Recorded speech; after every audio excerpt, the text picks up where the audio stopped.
Hello दोस्तों, मैं धनंजय गुप्ता आपका स्वागत करता हूं आज एक नए वीडियो में। आज की इस वीडियो में क्लास 12 केमिस्ट्री के विलियन चैप्टर से हम एक न्यूमेरिकल क्वेश्चन को डिस्कस करेंगे।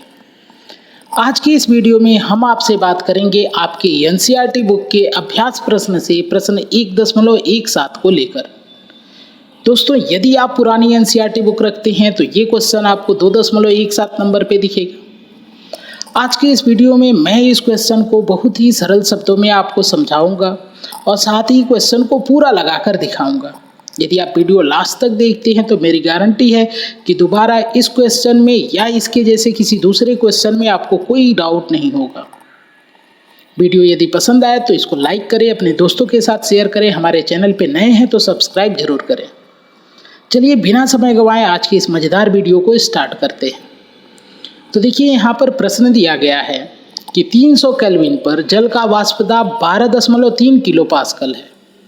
इसमें बने अवाष्पशील विलेय के 1 मोलल विलयन का वाष्प दाब ज्ञात कीजिए। तो दोस्तों, हमसे क्वेश्चन में कहा गया है कि हमारे पास शुद्ध द्रव विलायक है जो कि जल है और जिसका वाष्प दाब है 12.3 किलो पास्कल। हमने इसमें एक अवाष्पशील विलेय मिलाया जिससे एक विलयन तैयार हुआ और विलयन की मोललता हमको दी गई है 1 मोलल। आप जानते हैं किसी भी शुद्ध द्रव विलायक में जब हम अवाष्पशील विलेय मिलाते हैं तो विलयन का वाष्प दाब शुद्ध विलायक से कुछ कम हो जाता है। तो ये जो 1 मोलल विलयन बना है इसी का वाष्प दाब हमको ज्ञात करना है। उम्मीद है क्वेश्चन आपको समझ में आ गया है और साथ में आपको ये भी समझ में आ रहा है कि यहाँ पर कॉन्सेप्ट वाष्प दाब के आपेक्षिक अवनमन का लगेगा। कैसे? तो आप समझ सकते हैं कि शुद्ध विलायक की बात की गई है, उसका वाष्प दाब दिया गया और विलयन बनाने के बाद वाष्प दाब में कमी की बात की गई है, यानी कि वाष्प दाब के आपेक्षिक अवनमन के कॉन्सेप्ट पर चर्चा हो रही है। तो यहाँ पर हम फार्मूला लगाएंगे वाष्प दाब के आपेक्षिक अवनमन का। फार्मूला यूज करेंगे हम P0 minus PS upon P0 equal to X solute. इस फार्मूले में P0 शुद्ध द्रव विलायक का वाष्प दाब है, PS विलयन का वाष्प दाब है और एक्स सैल्यूट विलयन में उपस्थित विलेय का मोलंश होता है। यहाँ पे आप देख सकते हैं कि P0 यानी शुद्ध द्रव विलायक का वाष्प दाब सीधा आपके क्वेश्चन में दिया गया है 12.3 और जो PS है यानी विलयन बनने के बाद जो वाष्प दाब है यही आपको ज्ञात करना है।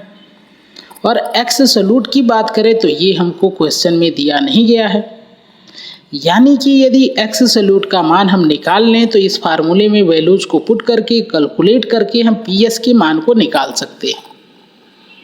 उम्मीद है बातें आपको समझ में आ रही हैं।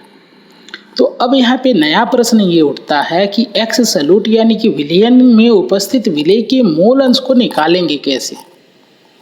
तो आप जानते हैं मोल अंश का फार्मूला होता है कि विलेय का मोल अंश बराबर विलेय के मोलों की संख्या अपान विलेय के मोलों की संख्या धन विलायक के मोलों की संख्या।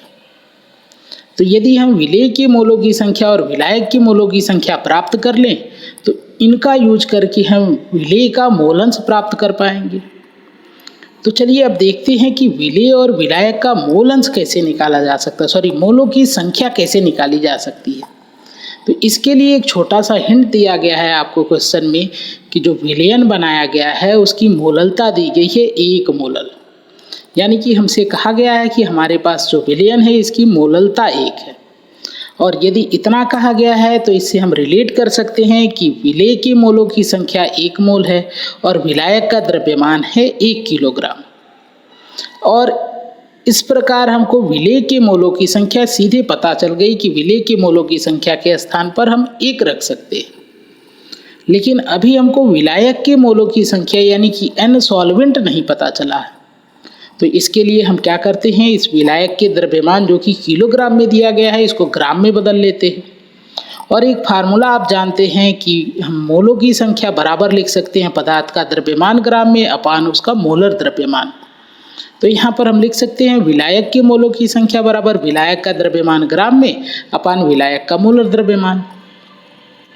विलायक का द्रव्यमान ग्राम में हमको प्राप्त हो चुका है 1000, तो इसके स्थान पे हम 1000 रख देंगे और विलायक हमारा जल है और जल का मोलर द्रव्यमान 18 होता है।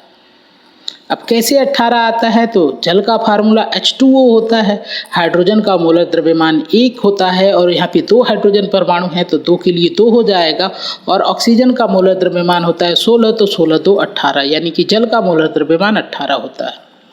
और यदि इसको हम सॉल्व कर दें तो हमको यहाँ से मिलता है 55.5 मोल, जो कि हो गया विलायक के मोलों की संख्या। तो इस प्रकार हमको विलेय के मोलों की संख्या भी प्राप्त हो गई और विलायक के मोलों की संख्या भी प्राप्त हो गई। अब मोल अंश के इस फार्मूले में दोनों के मान को रख के यदि हम कैलकुलेट कर दें तो हमको मोल अंश मिल जाएगा। तो विलेय का मोल अंश हमको मिल जाता है 0.0177। आप जानते हैं मोल अंश का कोई मात्रक नहीं होता है। तो इस प्रकार हमको विलयन में उपस्थित विलेय का मोल अंश प्राप्त हो गया, यानी एक्स सॉल्यूट का मान मिल चुका है। तो अब इस फार्मूले में हम सभी वैल्यूज को पुट करके पीएस का मान निकाल सकते हैं। पी नॉट का मान हमको क्वेश्चन में दिया गया था 12.3 और एक्स सॉल्यूट का मान अभी हमने निकाल लिया है, तो इसको यहाँ पे रख दिया है।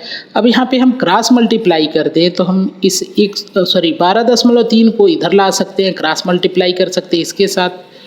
तो इस प्रकार हमको ये प्राप्त हो गया। अब यहाँ से हम यदि इन दोनों का मल्टीप्लिकेशन कर देते हैं तो हमको प्राप्त होता है 0.2177। अब पी एस बराबर निकालना है तो इस 12.3 को हम पक्षांतर करके इधर ला देंगे तो माइनस पी एस इधर बच जाएगा और इधर आके ये 12.3 माइनस हो जाएगा। जब इसको सॉल्व करेंगे आप तो बड़े वाले में से छोटे वाले को घटा देंगे और जो साइन रहेगा वो बड़े वाले का रहेगा। तो यहाँ पर हमको माइनस पी एस बराबर मिल जाता है -12.08, क्योंकि 12.3 में से हमने 0.2177 को घटा दिया है, तो ये वैल्यू हमको मिल गई है। और यहाँ पे 12.3 माइनस में है जो कि बड़ी संख्या है, तो इसका चिन्ह यहाँ पर लिख लिया गया है।